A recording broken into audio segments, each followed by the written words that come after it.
లోకేష్ గారు ఒక సంచలనమైనటువంటి అంటే వివాదాస్పదమైనటువంటి ట్వీట్ ఒకటి పెట్టారు.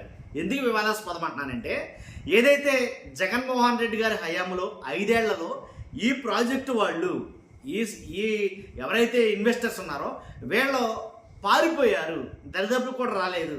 కాబట్టి 2000 ఏదైతే ఆయన 19 నుంచి 24 వరకు ఆయన హయాంలో వీళ్ళ దరిదాపులకు కూడా రాలేదు జగన్మోహన్ రెడ్డి గారు అనే భావంతో, అనే ఉద్దేశంతో ఒక ట్వీట్ అయితే చేశారు. కాబట్టి మరలా మనం వాళ్ళని తీసుకొచ్చాం, ఆ ఇన్వెస్టర్ని తీసుకొచ్చి ఇప్పుడు మరలా మనం పెట్టుబడులు పెట్టబోతున్నారు వాళ్ళు ఆంధ్రప్రదేశ్లో. ఇది దట్ ఈస్ లోకేష్ అన్నట్టుగా ఒక ట్వీట్ అయితే పెట్టడం జరిగింది. దాని అర్థం అదే ఏదైనా కానీ. కాకపోతే దాని గురించి వెంటనే వైసీపీ వాళ్ళు తేరుకుని ఏంటి దానికి కౌంటర్గా ఎలా అంటే కనుక మోతం మోగించేస్తున్నారని చెప్పాలా. ఏదైతే ఒక ట్వీట్ పెట్టారో ఆ ట్వీట్ దెబ్బకి మోతం మోగించేస్తున్నారని చెప్పాలా వైసీపీ వాళ్ళు. ఏంటి వాస్తవాలన్నీ బయటికి ఆధారాలతో సహా ఏంటి మొత్తం ట్వీట్లు అయితే చేయడం, అలాగే సోషల్ మీడియాలో కొన్ని పోస్టులు అయితే వైరల్ అవ్వడం. కాబట్టి ఇవన్నీ గురించి మాట్లాడదాం. అసలు ఎవరిది నిజం? లోకేష్ గారు మాట చెప్పింది నిజమా, లేదా జగన్మోహన్ రెడ్డి గారు మాట్లాడింది నిజమా, ఏంటి నిజం అనేది చెప్పే ముందు నాకు రిక్వెస్ట్ ఉంది. నిజాలు ఏంటనేది ప్రజలు తెలియాలంటే మీరు నిరభ్యంతరంగా ఫస్ట్ లైక్ చేయండి. లైక్ చేస్తే ఏంటి ఎక్కువ మందికి ఇన్ఫర్మేషన్ షేర్ అవుతుంది, నాకు మోటివేషన్గా ఉంటుంది. కొత్తగా మన ఛానల్ ఇస్తే పక్కాగా సబ్స్క్రైబ్ చేయండి. మీ అమూల్యమైన అభిప్రాయాన్ని కామెంట్ రూపంలో తెలియజేయండి. ఏదైతే రెన్యూ పవర్, ఇప్పుడు అర్థమైందిగా మీకు దేని గురించి మాట్లాడబోతున్నాను. ఆ రెన్యూ పవర్ అనేది ఏంటి నేనే తీసుకొస్తున్నాము, ఇది మాదే, మేమే తీసుకొస్తున్నాం అని అన్నారు. ఇప్పుడు వైసీపీ వాళ్ళు ఫస్ట్ నుంచి కూడా కొంతకాలం బట్టి చెప్తున్న మాట ఏంటంటే, ఏదైతే క్రెడిట్ చోరీ, రాహుల్ గాంధీ గారు ఓట్ చోరీ కోసం పోరాడుతున్నట్టు ఆంధ్రప్రదేశ్లో క్రెడిట్ చోరీ జరుగుతుంది అని వైసీపీ వాళ్ళు పోరాడుతున్నారు. దాంట్లో భాగంగానే ఈ రెన్యూ పవర్ క్రెడిట్ కూడా నారా లోకేష్ గారు ఆయన జాబితాలో వేసుకోవడానికి, చంద్రబాబు నాయుడు గారు ఎలాగైతే కొన్ని ఇళ్ళు చూపించి కొన్ని ఇళ్ళు గృహప్రవేశాలు చేసి ఆ ఇల్లు ఇచ్చింది మేమే, జగన్మోహన్ రెడ్డి గారు ఈ హయాంలో వచ్చిన ఇల్లు కూడాను ఆ ఇల్లు ఇచ్చింది మేమే అని ఎలా అయితే క్రెడిట్ చోరీ చేయాలనుకున్నారో, నారా లోకేష్ గారు కూడా ఈ రెన్యూ పవర్ ప్రాజెక్ట్ గురించి కూడా నేనే తెచ్చాను, నేనే తీసుకొచ్చాను అని ఒక క్రెడిట్ చోరీ అయితే చేయబోతున్నారని వైసీపీ వాళ్ళు ఏంటి మన వాళ్ళకి ఆరోపిస్తున్నారు. కాబట్టి నిజంగా రెన్యూ పవర్ అనేది ఎప్పుడు వచ్చింది, ఎవరి హయాంలో వచ్చింది, అది లోకేష్ గారే తీసుకొచ్చారా ఏంటనంటే కనుక మొత్తం జీవోతో సహా మొత్తం బయట చెప్తున్నారు వైసీపీ వాళ్ళు. కాబట్టి నమ్మాలిగా, వీళ్ళు చెప్తాం వాళ్ళు చెప్పడం కాదు. కానీ ఎవరైతే జగన్ గారి హయాంలో ఎంఓయూలో సంతకం పెట్టారో, ఒక ఎంఓయూ ఫామ్ ఉంటుంది, ఆ ఫామ్లో ఎవరైతే ఒప్పందాలు చేసుకుని సంతకం పెట్టారో అదే వ్యక్తి విజయానంద్ ఏంటి అదే విజయానంద్ ఇప్పుడు సిఎస్గా ఉన్నాడు ఆయన, అలాగే ఎనర్జీ సెక్రటరీగా ఉన్నాడు. జగన్ గారి హయాంలో కూడా ఆయనే. కాబట్టి అప్పుడు ఆయన సంతకం పెట్టి కుదుర్చుకున్న ఎంఓయూనే ఈ రెన్యూ పవర్ ప్రాజెక్టు. కానీ ఇది ఎవరి హయాంలో వచ్చినట్టు వాళ్ళు ఖచ్చితంగా చెప్తారు, జగన్ గారు తీసుకొచ్చింది, దాంట్లో ఎలాంటి డౌట్ లేదు, జగన్ గారి హయాంలోనే వచ్చింది. కాబట్టి రెన్యూ పవర్ ప్రాజెక్ట్ తెచ్చింది జగనే. కాబట్టి లోకేష్ గారు పచ్చి అబద్ధాలతోటి అబాసు పాలయ్యాడు ఆ ట్వీట్ చేసి అని అయితే వాళ్ళు మాట్లాడుతున్నారు. కాబట్టి ఈ ఎంఓయూలో జగన్ హయాంలోనే వచ్చినాయి, పైగా దాని భూములు కూడా జగన్ గారి హయాంలో కేటాయించారంట.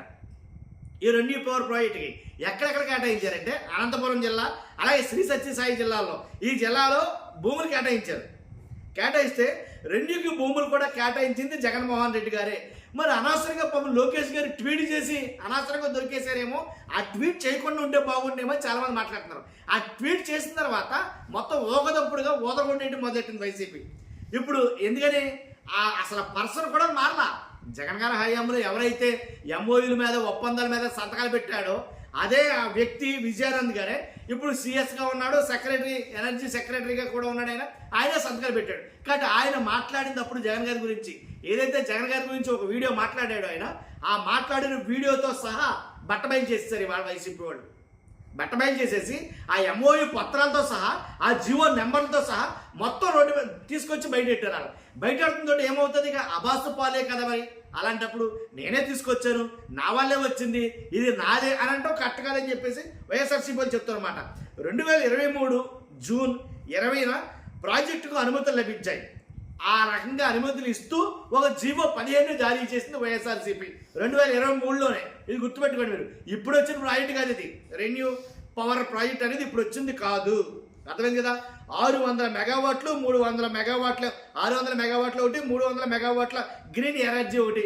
కాబట్టి ఈ ప్రాజెక్టులని జగన్ గారి హయాంలో వచ్చినాయి అని చెప్పేసి వైఎస్ఆర్సీపీ మాట్లాడుతుంది ఏదైతే రెన్యూ పవర్ను రాష్ట్రం నుంచి పంపించేశారు, ఎప్పుడు జగన్ గారి హయాంలోనే రాష్ట్రం నుంచి వెళ్ళగొట్టేశారు ఈ ప్రాజెక్టుల్ని అని మాట్లాడటం జరిగింది లోకేష్ గారు తన ట్వీట్లో. జగన్ గారు వెళ్ళగొట్టేలేదు, ఆల్రెడీ ఒప్పందాలు చేసుకున్నారు. అది ఒప్పంద పత్రాలతో సహా ఆధారాలతో సహా బయటపెట్టారు. 2024 ఫిబ్రవరి 15న రెన్యూకి రెండో ప్రాజెక్టు మంజూరు చేస్తూ జీవో జారీ చేశారు. కాబట్టి అప్పుడు సంతకం చేసింది కూడా ఇదే విజయానంద్ గారు. ఎందుకని ఇదే విజయానంద్ అంటే ప్రత్యక్ష సాక్షిగా ఉన్నాడు కాబట్టి అన్నిసార్లు చెప్పాల్సి వస్తుంది. అర్థమైందిగా?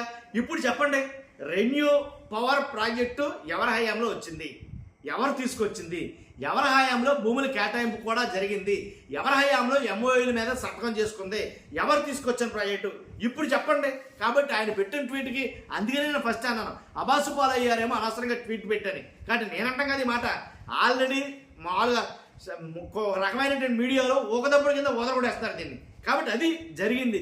కాబట్టి అందుగురించే ఏది చేసినా కానీ మ్యాక్సిమం అటు ఇళ్ళ పట్టాలు, అదే ఇల్లు ఏదైతే గృహప్రవేశాలు జరిగినాయో దాంట్లో కూడా మేము కట్టించిన ఇల్లు 3 లక్షల ఇల్లు అయితే కనుక పంపిణీ చేశామంటే కనుక అసలు 3 లక్షల ఇల్లుల్లో ఎక్కడైనా మీరు 3 సెంట్లు ఏదైతే ఇస్తారన్నారో ఆ 3 సెంట్లు చొప్పున ఇంటి పట్టాలు ఎవరికైనా ఇచ్చారా?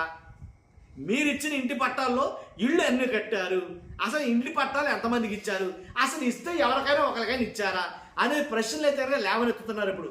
కాబట్టి జగన్ గారు కట్టించిన ఇళ్లలోని అదే ఇంటికి మీరు గృహప్రవేశాలు చేయించడం ఏంటి?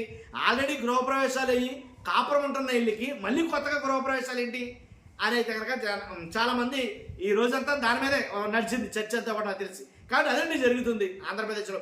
క్రెడిట్ చోరీ చెప్తుంది ఇదే. ఓట్ చోరీ లాగా క్రెడిట్ చోరీ అయితే కనుక ఆంధ్రప్రదేశ్లో ఎక్కువగా జరుగుతుంది. నేనే కట్టాను, నేనే తీసుకొచ్చాను, నేనే చేయించాను అనేది. కాబట్టి దీని మీద ఇది వివరణ, పూర్తి వివరణ ఇది. దీని మీద మీ అభిప్రాయం కామెంట్ రూపంలో తెలియజేయండి. ఫస్ట్ అయితే లైక్ చేయండి. Thank you very much.